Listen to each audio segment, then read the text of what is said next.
there are, despite other appearances, some theoretical underpinnings for marketing and sales. It's not just hand waving. A lot of it is, but there is some actual fundamentals. We'll learn about that, about how to find people, how to reach people, how to talk to people, the psychology of it, the mechanics of it, how social media actually works, and what you need to do to make it work for you.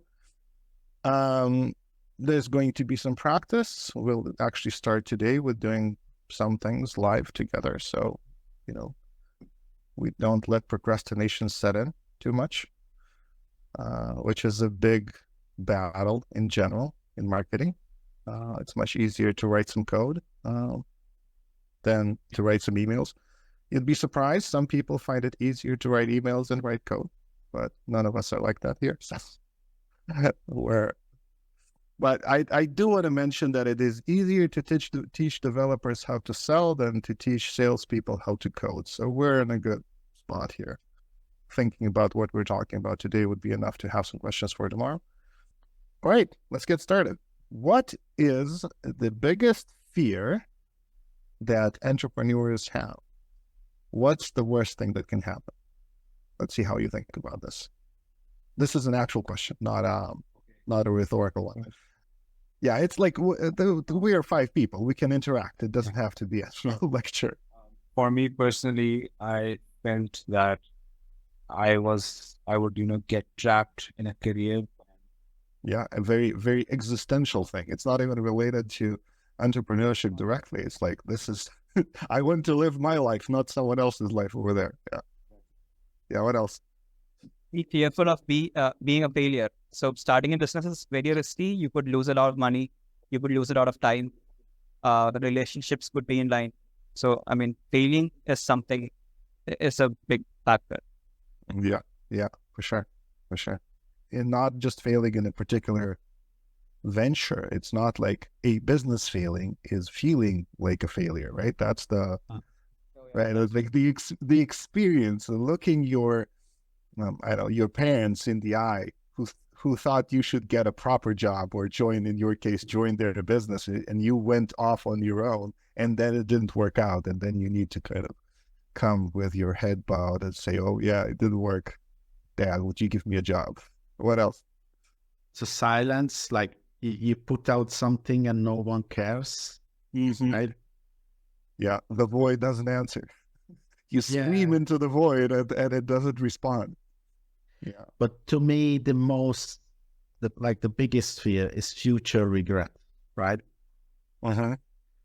I didn't try it. I never tried.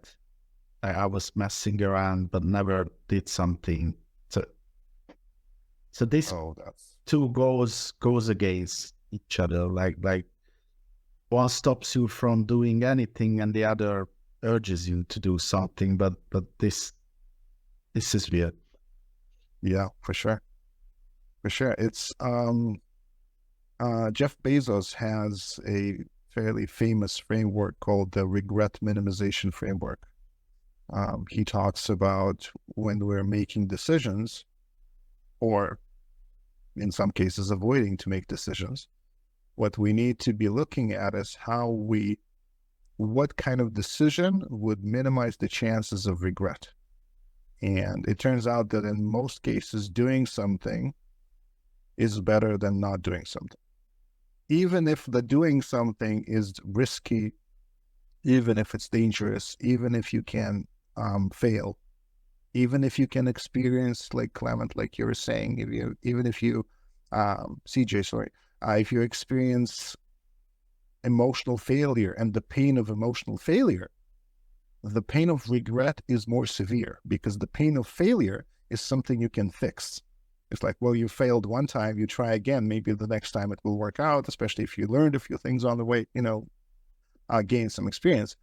But the pain of regret, and the older you get, the more significant it becomes, is more interesting. When I came back to the entrepreneurship path when I was 40 years old, specifically on my birthday, lots of things were happening. My daughter was born a few days earlier, lost my job, COVID lockdowns were in full swing. And I had this sudden crazy realization that it seems to take about a decade to do something significant. Like it takes a decade to raise a kid to like a certain level of independence. It seems to take about a decade to build a good business or to become at least a business person. Maybe it's a few ventures, but like it takes a decade to become a good software developer, like a really, really solid, fully experienced software developer. And I looked at the fact that I was 40 and I was like, well, wait a second, I only have 3 of those left, like 3 decades of passion where I can actually do massive things. Maybe 3.5. I don't know. My dad is 70. I think he's got maybe half a decade of kind of activity and passion left in him, maybe a little more.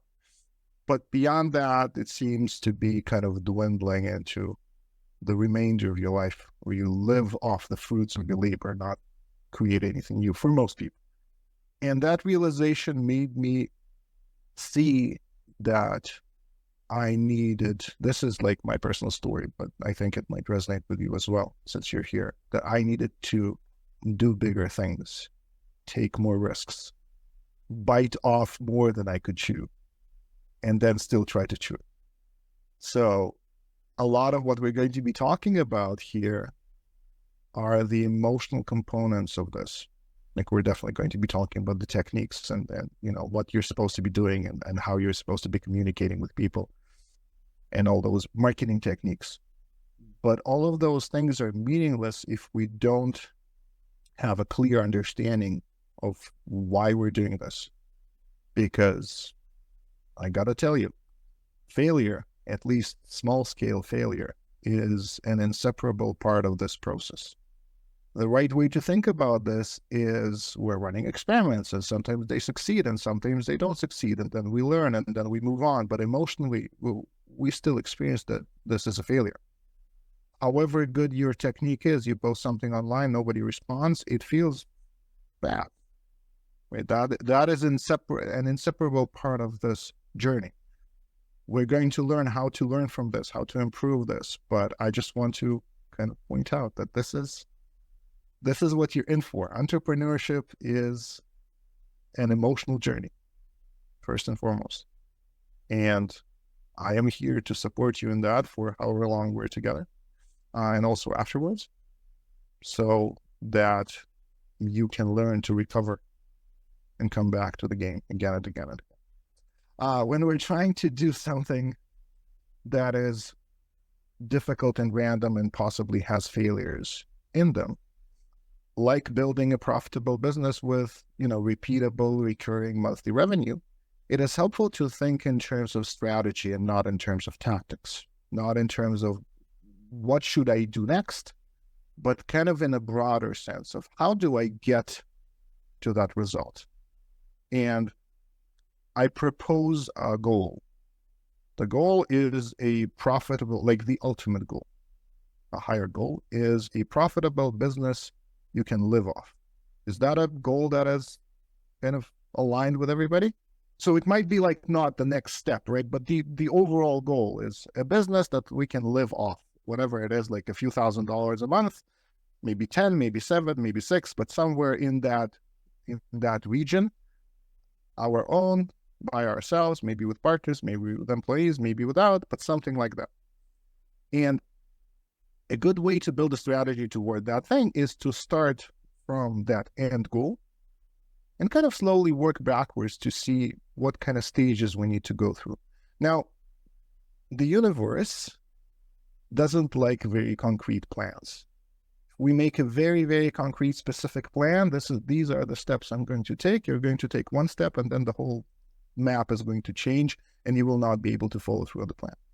So any kind of long-term plan by design needs to be like a rough draft. So we're going to be identifying the key stages towards our goal, not the specific steps. We will work on the specific steps as we go through this, throughout the course.